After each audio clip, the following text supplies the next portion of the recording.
दोस्तों, आज हम देखने वाले हैं एक ऐसे हाई स्कूल एक्शन के ड्रामा को जिसमें जबरदस्त फाइट्स, शानदार कॉमेडी और मोटिवेशन तीनों का तगड़ा कॉम्बिनेशन देखने को मिलता है। अगर आपको वीक हीरो पसंद आया था तो यकीन मानिए ये ड्रामा भी आपको उतना ही मजा देगा। कहानी है गामिन नाम के एक लड़के की जिसका बस एक ही सपना है, किसी भी तरह पढ़ाई करके अच्छे मार्क्स लाना। लेकिन किस्मत उसे ऐसे स्कूल में पहुंचा देती है जहां पढ़ाई छोड़कर बाकी हर चीज होती है। यहाँ लड़के हों या लड़कियां, हर कोई बस लड़ाई झगड़े में लगा रहता है। अब ऐसे स्कूल में गामिन आखिर पढ़ाई कैसे करेगा, चलिए जानते हैं इस जबरदस्त कहानी में। तो कहानी की शुरुआत एक क्लासरूम से होती है जहां टीचर पूरी मेहनत से बच्चों को पढ़ाने की कोशिश कर रहे थे। लेकिन क्लास में किसी का भी पढ़ाई में बिल्कुल मन नहीं था। कोई आराम से सो रहा था तो कोई अपनी ही दुनिया में मस्त था। इन्हीं सब के बीच एक लड़का पूरी लगन से पढ़ाई कर रहा था। उसका नाम था गामिन। उसे देखकर ऐसा लगता था कि वही इस क्लास का सबसे होशियार स्टूडेंट होगा, लेकिन असलियत बिल्कुल उलटी थी। पूरे स्कूल में उसकी रैंक सेकंड थी, लेकिन पीछे से। गामिन बताता है कि बचपन से ही उसका सपना था अच्छे नंबर लाकर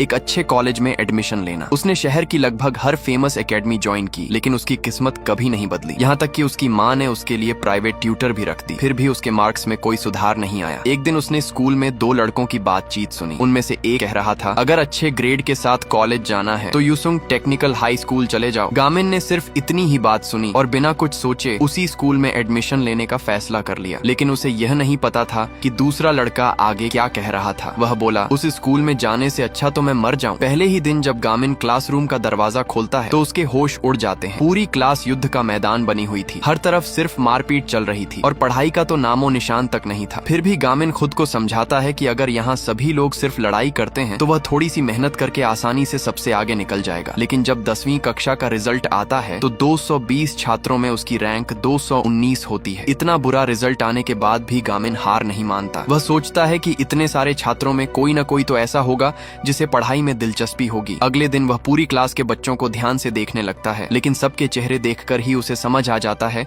कि यहाँ किसी का पढ़ाई से कोई लेना देना नहीं है। तभी उसकी नजर एक शांत लड़के सहन पर पड़ती है। गामिन उसके पास जाकर पूछता है, क्या तुम मेरे साथ पढ़ाई करोगे? लेकिन सहन कुछ जवाब दे पाता उससे पहले ही एक दूसरा लड़का आता है और उसे धक्का देकर कहता है, चल फाइट करते हैं, मुझे अपनी रैंक बढ़ानी है। दरअसल इस स्कूल में एक खास ऐप चलता था जिसमें स्टूडेंट्स एक दूसरे से लड़कर अपनी फाइटिंग रैंक बढ़ाते थे। वह लड़का जिसकी रैंक 177 थी सहन को चैलेंज करता है जिसकी रैंक 170 थी। लड़ाई शुरू होते ही वह सहन को बेरहमी से पीट देता है। सहन बिना मुकाबला किए हार जाता है और उसकी रैंक छिनकर दूसरे लड़के के पास चली जाती है। गामिन यह सब देखकर पूरी तरह हैरान रह जाता है। वह घायल सहन की मदद करता है। तभी क्लास में एक टीचर डंडा लेकर आते हैं और बताते हैं कि अब से उनकी नई क्लास टीचर मिस ली होंगी। गामिन उन्हें देखते ही पहचान जाता है क्योंकि यही उसकी पुरानी प्राइवेट ट्यूटर थी। मिस ली अटेंडेंस लेना शुरू ही करती हैं कि तभी क्लास का माहौल फिर से बिगड़ जाता है। अचानक एक चीज तेजी से उनकी तरफ उड़कर आती है। यह चीज क्लास के सबसे ताकतवर लड़के यनवू ने फेंकी थी। वह गुस्से में चिल्लाते हुए कहता है, अभी किसने फार्ट करके मेरी नींद खराब की? एक लड़का डरते डरते अपना हाथ उठाता है और यनवू बिना कुछ सोचे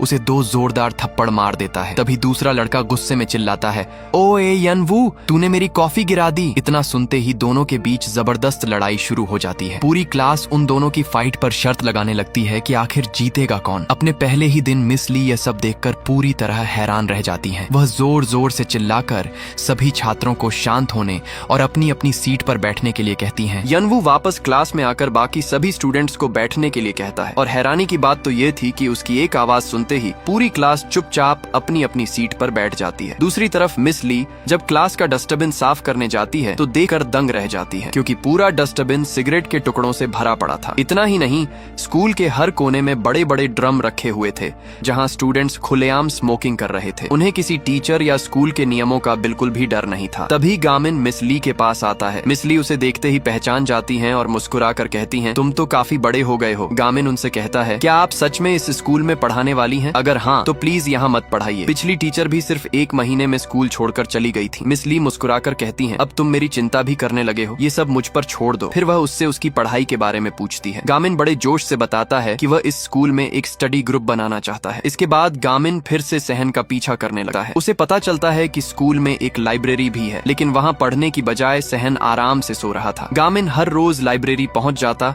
और उसे साथ में पढ़ाई करने के लिए मनाने की कोशिश करता। आखिरकार सहन तंग आकर कहता है, ठीक है, मैं सिर्फ एक बार तुम्हारी मदद करूंगा। इसके बाद वह गामिन को मैथ का एक सवाल समझाने लगता है, लेकिन कुछ ही मिनटों में उसे एहसास हो जाता है कि गामिन पढ़ाई में सचमुच बिल्कुल जीरो है। उधर मिस ली वाइस प्रिंसिपल के पास जाकर आकर कहती हैं कि स्कूल से स्मोकिंग वाले ड्रम हटाने चाहिए ताकि बच्चे सिगरेट पीना छोड़ दें। लेकिन वाइस प्रिंसिपल हंसते हुए कहते हैं, ड्रम हटाने से कोई स्मोकिंग नहीं छोड़ता। मैं खुद पिछले 40 सालों से स्मोकिंग कर रहा हूँ और आज तक नहीं छोड़ पाया। यह सुनकर मिस ली पूरी तरह निराश हो जाती है। दूसरी तरफ सहन देखता है कि गामिन टीचर की हर बात अपनी कॉपी में लिख रहा है, लेकिन हैरानी की बात यह थी कि वह बातें मैथ के टीचर की थीं, जिनका इस सवाल से दूर दूर तक कोई संबंध नहीं था। यह देखकर सहन सिर पकड़ लेता है और कहता है, तू तो सच में बहुत बड़ा बेवकूफ है। आखिर इतनी मेहनत करके पढ़ना ही क्यों चाहता है? गामिन बिना झिझक जवाब देता है, क्योंकि मुझे अच्छे ग्रेड्स लाने हैं। फिर वह सहन की तरफ देखकर कहता है, मुझे पता है कि तुम भी पढ़ना चाहते हो। तुम्हें नेक सिंड्रोम है जो घंटों झुककर पढ़ने वालों को होता है। तुम्हारी उंगलियों पर लिखने के निशान हैं और सबसे बड़ी बात, तुम्हारी आंखें साफ बता रही हैं कि तुम अब भी पढ़ाई करना चाहते हो। गामिन मुस्कुराते हुए अपना हाथ आगे बढ़ाता है और कहता है, चलो हम दोनों मिलकर एक स्टडी ग्रुप बनाते हैं। लेकिन सहन गामिन की बात सुनकर कहता है, तू थोड़ा पागल है क्या? स्टडी ग्रुप, वो भी इस स्कूल में? हान ऐसा कभी होने ही नहीं देगा। गामिन हैरानी से पूछता है, ये हान आखिर है कौन? तब सहन उसे बताता है कि हान मशहूर यनबैग गैंग के चेयरमैन का बेटा है और उसी ने इस स्कूल का रैंकिंग ऐप बनाया है। वह पूरे स्कूल का नंबर 1 फाइटर है। उसी ने सभी स्टूडेंट्स को एक दूसरे से लड़कर अपनी रैंक बढ़ाने के पीछे पागल बना दिया है। गामिन कहता है, लेकिन इसका हमारी पढ़ाई से क्या लेना देना? तभी वह सहन को उसकी मार्कशीट दिखाता है जो उसे उस दिन उसका सामान उठाते समय मिली थी। उसमें सहन की पढ़ाई में 2nd रैंक थी। अपनी पुरानी मार्कशीट देखकर सहन कुछ पल के लिए भावुक हो जाता है। गामिन मुस्कुराकर कहता है, चलो स्टडी ग्रुप बनाते हैं, साथ में मेहनत करेंगे और एक ही कॉलेज में एडमिशन लेंगे। लेकिन सहन अपने दिल पर पत्थर रखकर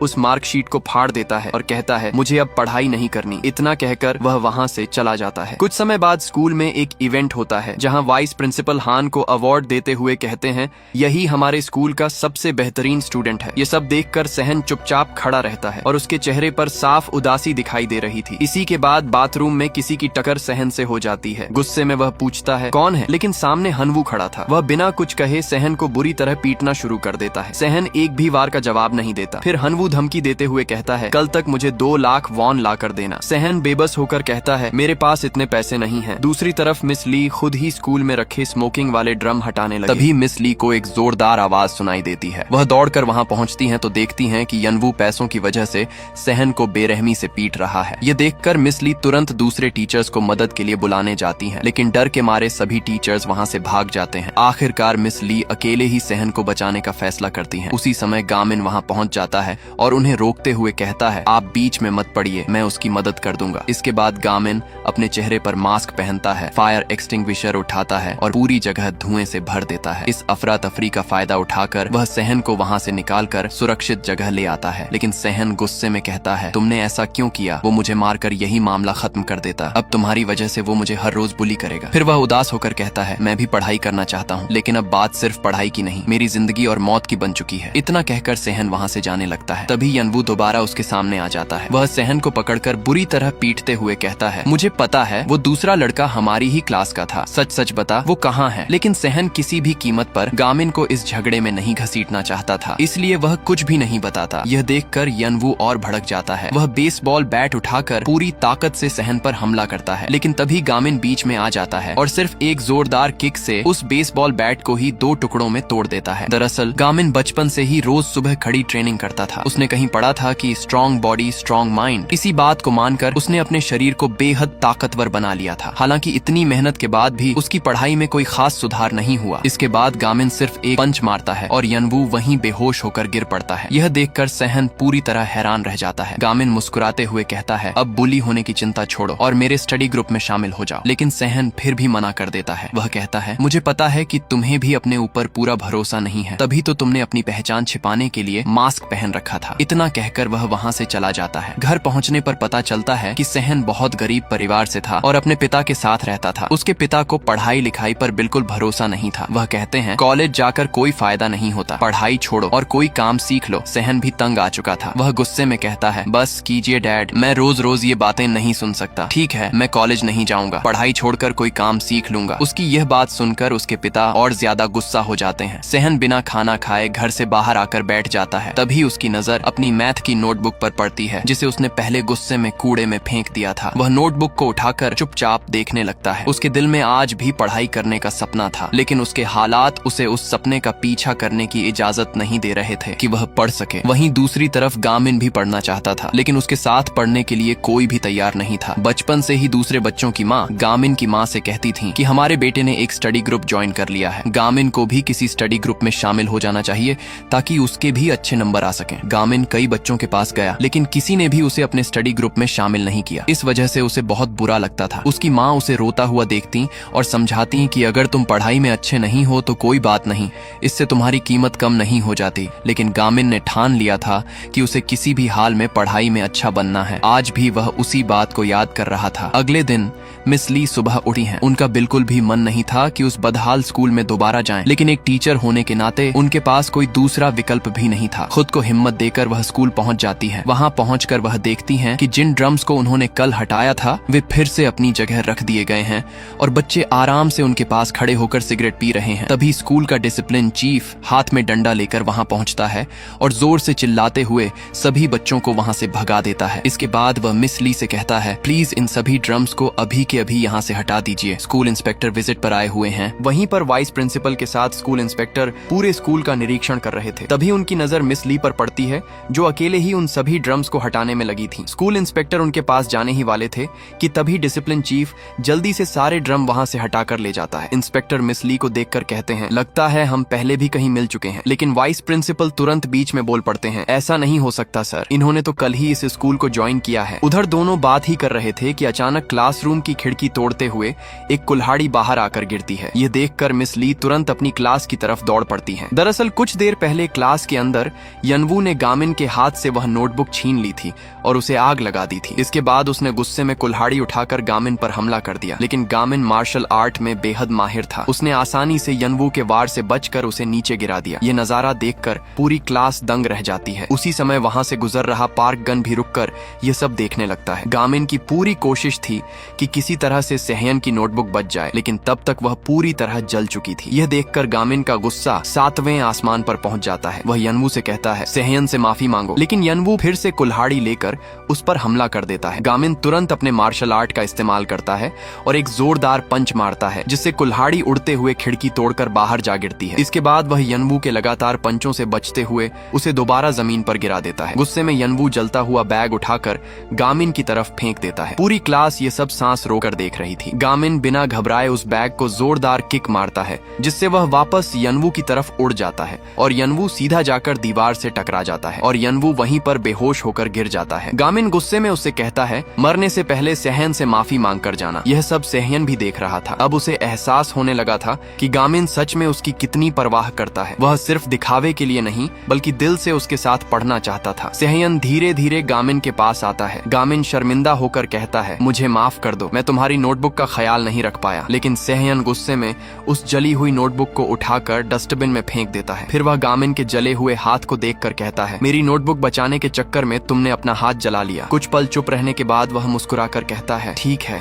मैं तुम्हारा स्टडी ग्रुप ज्वाइन कर लूंगा। यह सुनते ही गामिन की खुशी का ठिकाना नहीं रहता। उसी समय मिस ली भागते हुए क्लास में पहुंचती है। वह तुरंत फायर एक्सटिंग्विशर उठाकर आग बुझा देती है। तभी स्कूल इंस्पेक्टर भी वहां पहुंच जाते हैं। पूरी क्लास की हालत देखकर उन्हें लगता है कि यह सारी हिंसा गामिन की वजह से हुई है और उसने स्कूल के नियम तोड़े हैं। कुछ देर बाद गामिन एक कमरे में अकेला बैठा था। तभी सेहयन उसके पास आता है और उसके चश्मे वापस देता है जो लड़ाई के दौरान नीचे गिर गए थे। गामिन उससे कहता है, तुम यहाँ से चले जाओ, अगर टीचर्स ने तुम्हें मेरे साथ देख लिया तो तुम्हें भी सजा मिल सकती है। सेहयन बस हल्की सी मुस्कान के साथ उसे थैंक यू कहता है क्योंकि गामिन ने सिर्फ उसकी खातिर इतनी बड़ी लड़ाई लड़ी थी। तभी मिस ली, वाइस प्रिंसिपल और स्कूल इंस्पेक्टर उस कमरे में पहुंच जाते हैं। उन्हें देखते ही सेहयन तुरंत वहां से निकल जाता है। वह जैसे ही अपनी क्लास की तरफ बढ़ता है, रास्ते में खड़े सभी छात्र डरकर एक तरफ हटने लगते हैं। पहले तो सेहयन को कुछ समझ नहीं आता, लेकिन फिर उसे एहसास होता है कि लोग उससे नहीं बल्कि उसके पीछे आ रहे कुछ लोगों से डर रहे हैं। वह मुड़कर देखता है तो 3 लड़के बेहोश पड़े यनवू को उठाकर स्कूल के सबसे ताकतवर फाइटर और पूरे स्कूल के बॉस हान के पास लेकर जा रहे थे। वहीं हान के साथ उसका सबसे भरोसेमंद साथी हवान भी मौजूद था जिसके हाथ में एक गन थी। हान को देखते ही यनवू के चेहरे का रंग उड़ जाता है। दूसरी तरफ दूसरी बिल्डिंग से पार्क गन भी ये पूरा नजारा चुपचाप देख रहा था। उधर स्टाफ रूम में वाइस प्रिंसिपल अपनी इज्जत बचाने के लिए गामिन को स्कूल से निकालने का फैसला करते हैं, लेकिन मिस ली तुरंत इसका विरोध करती है। वह कहती हैं, गलती सिर्फ इस बच्चे की नहीं बल्कि पूरे स्कूल के माहौल की है। हम एक स्कूल इंस्पेक्टर को खुश करने में लगे हैं जबकि हमें उन 600 बच्चों की चिंता करनी चाहिए जो हर दिन यहाँ पढ़ने आते हैं। ये सुनकर वाइस प्रिंसिपल गुस्से में कहते हैं, इस लड़के ने हिंसा की है। मिस ली जवाब देती है, इसके पास कोई दूसरा रास्ता ही नहीं था। मैंने जितने जितने दिनों में इस स्कूल को देखा है उससे तो यही लगता है कि यहाँ बच्चे बिना लड़ाई किए खुद को बचा भी नहीं सकते। उनकी बात सुनकर स्कूल इंस्पेक्टर मुस्कुराते हैं और कहते हैं, तुम बिल्कुल भी नहीं बदली। अब मुझे याद आ गया कि मैंने तुम्हें कहाँ देखा था। टीचर सर्टिफिकेशन एग्जाम में तुमने टॉप किया था, लेकिन उसके बाद भी तुमने टीचर बनने के लिए रजिस्ट्रेशन नहीं कराया था। ये सुनकर वाइस प्रिंसिपल और गामिन दोनों हैरान रह जाते हैं। गामिन को मिस ली की वह बात याद आती है जिसमें उन्होंने कहा था कि वह ऐसी टीचर बनना चाहती हैं जो बच्चों की जिंदगी बदल सके। अब स्कूल इंस्पेक्टर मिस ली से पूछते हैं, बताओ तुम इस स्कूल को कैसे बदलोगी? कुछ पल सोचने के बाद मिस ली को कोई जवाब नहीं सूझता। तभी उन्हें गामिन का स्टडी ग्रुप याद आता है। वह कहती हैं, स्टडी ग्रुप का आइडिया इसी स्टूडेंट का है, मैं इसकी मदद करूंगी और यहीं से इस स्कूल को बदलने की शुरुआत होगी। वाइस प्रिंसिपल इस बात का विरोध करते हैं, लेकिन स्कूल इंस्पेक्टर को यह आइडिया काफी पसंद आता है। वह गामिन को एक्सपेल करने से साफ मना कर देते हैं। अगले दिन सुबह गामिन हमेशा की तरह जल्दी उठकर अपनी ट्रेनिंग पूरी करता है और अपनी माँ के जागने से पहले ही वापस बिस्तर पर आकर लेट जाता है। वह कई सालों से बिना बताए रोज सुबह ट्रेनिंग कर रहा था। स्कूल जाते समय उसकी मुलाकात सेहन से होती है। गामिन खुशी खुशी उसे बताता है कि उनका स्टडी ग्रुप अब एजुकेशन डिपार्टमेंट की तरफ से ऑफिशियल अप्रूवल पाने वाला है। उधर वाइस प्रिंसिपल मिस ली के सामने एक शर्त रखते हैं। वह कहते हैं, अगर स्टडी ग्रुप सफल नहीं हुआ तो तुम्हारा कॉन्ट्रैक्ट भी इसी स्कूल में खत्म कर दिया जाएगा। यानी स्टडी ग्रुप की असफलता का मतलब था कि मिस ली की नौकरी चली जाएगी। फिर भी मिस ली बिना डरे यह चुनौती स्वीकार कर लेती हैं। इसके बाद वह गामिन और सेहन को बताती हैं कि अगले 2 हफ्तों के अंदर उन्हें अपने स्टडी ग्रुप में 3 और छात्रों को शामिल करना होगा। 5 सदस्य पूरे होने के बाद ही इस ग्रुप को स्कूल का ऑफिशियल क्लब माना जाएगा। यह सुनकर गामिन और सेहन दोनों थोड़ा घबरा जाते हैं, लेकिन मिस ली उन्हें नेपोलियन का एक प्रेरणादायक कोट सुनाकर उनका हौसला बढ़ाती है। मिस ली की बातों से गामिन का जोश दोगुना हो जाता है। अगले ही पल वह सेहन के साथ मिलकर पूरे स्कूल में स्टडी ग्रुप के पोस्टर लगाने लगता है। कई बच्चे उन पोस्टर्स को देखते भी हैं। गामिन खुशी खुशी सोचता है कि शायद इस बार 10 से भी ज्यादा बच्चे उनका स्टडी ग्रुप ज्वाइन करना चाहेंगे। इसके बाद दोनों लाइब्रेरी में बैठकर नए मेंबर्स का इंतजार करने लगते हैं। तभी गामिन के पास एक कॉल आती है। उसे लगता है कि कोई स्टडी ग्रुप ज्वाइन करना चाहता होगा, लेकिन दूसरी तरफ से लड़का कहता है, मुझे सामने वाले स्कूल की एक लड़की पसंद है, उसके करीब जाने के लिए कोई टिप्स दे सकते हो? ये सुनकर गामिन का सारा उत्साह खत्म हो जाता है और वह मायूस होकर फोन काट देता है। तभी एक लड़का गुस्से में लाइब्रेरी के अंदर आता है। गामिन को लगता है कि आखिरकार उनका तीसरा मेंबर मिल गया, लेकिन असल में वह लड़का 10वीं क्लास का तीसरे नंबर का फाइटर था। उसे पता चल चुका था कि किसी ने यनवू को हरा दिया है और अब वह उसी लड़के से लड़ने आया था। गामिन खुशी खुशी उसे अपने पास बुलाता है और स्टडी ग्रुप का फॉर्म ढूंढने लगता है। तभी वह लड़का अचानक उस पर हमला कर देता है, लेकिन गामिन अनजाने में ही उसके सारे वार बचा लेता है। फिर जैसे ही वह लॉकर खोलता है, उसका दरवाजा सीधे उस लड़के के मुंह पर लगा है और वह वहीं बेहोश होकर गिर जाता है। बाहर खड़े बाकी छात्र ये सब देख रहे थे। उन्हें लगा कि गामिन ने फिर एक खतरनाक फाइटर को हरा दिया है। सेहन भी यह देखकर हैरान रह जाता है। कुछ ही देर में पूरे स्कूल में खबर फैल जाती है कि गामिन कोई साधारण लड़का नहीं बल्कि एक खतरनाक मॉन्स्टर है। उस तीसरे नंबर के फाइटर को हराने के बाद पूरे स्कूल में गामिन का नाम फैल जाता है, लेकिन गामिन को तो अब भी समझ ही नहीं आता कि आखिर वो लड़का खुद ही कैसे बेहोश हो गया। वह सेहोन से पूछता है कि क्या वो दोबारा स्टडी ग्रुप ज्वाइन करने आएगा। इस पर सेहोन हंसते हुए कहता है कि उसका इंतजार मत करो, क्योंकि वो यहाँ पढ़ने नहीं बल्कि तुम्हें पीटने आया था। तभी गामिन के दिमाग में एक नया आइडिया आता है। वह सेहोन के साथ पूरे स्कूल में ऐसे बच्चों को ढूंढने निकल पड़ता है जो सच में पढ़ना चाहते हो। गामिन का मानना था कि वह सिर्फ किसी की आंखें देखकर बता सकता है कि सामने वाला पढ़ाई में दिलचस्पी रखता है या नहीं, लेकिन अब हालात बदल चुके थे। जैसे ही बच्चे गामिन को देखते डर के मारे वहाँ से भाग जाते, क्योंकि अब पूरा स्कूल उसे एक खतरनाक फाइटर समझने लगा था। इसी दौरान दोनों की मुलाकात पार्क से होती है। गामिन बिना समय गंवाए उसे भी स्टडी ग्रुप में शामिल होने का ऑफर देता है, लेकिन पार्क मना करते हुए कहता है कि या तो तुम अपने ऊपर बहुत ज्यादा भरोसा करते हो या फिर तुम्हें बिल्कुल अंदाजा नहीं कि तुम्हारे साथ रहने वालों को कितनी मुश्किलों का सामना करना पड़ेगा। इतना कहकर पार्क वहाँ से चला जाता है। दूसरी तरफ मिस ली को चिंता होने लगती है, क्योंकि गामिन से हारने के बाद यनवू एक बार भी स्कूल नहीं आया था। वह उसे कई बार कॉल करती है, लेकिन कोई जवाब नहीं मिलता। यहाँ तक कि उसका पता निकाल कर उसके घर भी जाती है, मगर वहाँ भी कोई नहीं मिलता। उधर सेहोन गामिन से पूछता है कि आखिर वह स्टडी ग्रुप बनाने के पीछे इतना पागल क्यों है। वह सलाह देता है कि किसी अच्छी एकेडमी या ऑनलाइन क्लास में एडमिशन ले लो, लेकिन गामिन बताता है कि वह ये सब पहले ही कर चुका है। फिर भी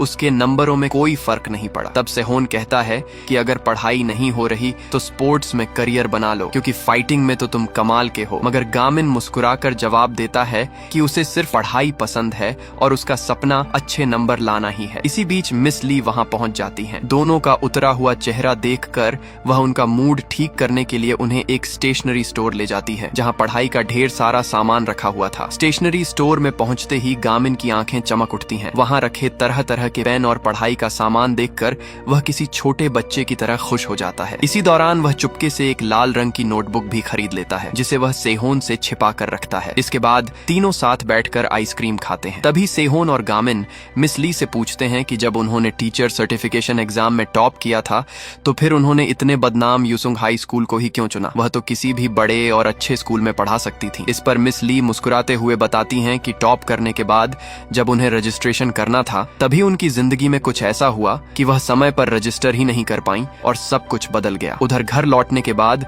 मिस ली को पता चलता है कि गलती से गामिन की लाल नोटबुक उनके बैग में आ गई है। उसी समय गामिन को भी एहसास होता है कि दोनों की किताबें आपस में बदल गई हैं। मिस ली उसे फोन करके यह बात बताने ही वाली थी कि तभी उनकी नजर घर के टूटे हुए दरवाजे पर पड़ती है। जैसे ही वह सावधानी से अंदर जाती हैं, वहां का नजारा देखकर दंग रह जाती हैं। उनके घर के अंदर यनवू अपने कई साथियों के साथ खड़ा था। ये सभी हान के आदेश पर मिस ली पर हमला करने आए थे। मिस ली उन्हें तुरंत घर से बाहर निकलने को कहती हैं और पुलिस बुलाने की धमकी देती है। लेकिन यनवू ठंडी आवाज में कहता है कि अगर वह अपना काम पूरा किए बिना लौटा तो हान उसे ही मरवा देगा। इधर गामिन देखता है कि मिस ली की मिस्ड कॉल आई हुई है। वह तुरंत उन्हें वापस फोन मिलाता है, लेकिन इससे पहले कि मिस ली कॉल उठा पाती यनवू उनका फोन छीन लेता है और हाथ में लोहे की रॉड लेकर उनकी तरफ बढ़ने लगता है। तभी अचानक पूरे घर की लाइटें एक साथ बंद हो जाती हैं और चारों तरफ घना अंधेरा छा जाता है। माहौल एक पल में बेहद खतरनाक बन जाता है। दोस्तों, मैंने इस के ड्रामा का 4 एपिसोड खत्म कर दिया है और RR इसके आगे का एपिसोड देखने के लिए कमेंट करें। पार्ट 5 तब तक के लिए बाय बाय। मिलते हैं अगले वीडियो में।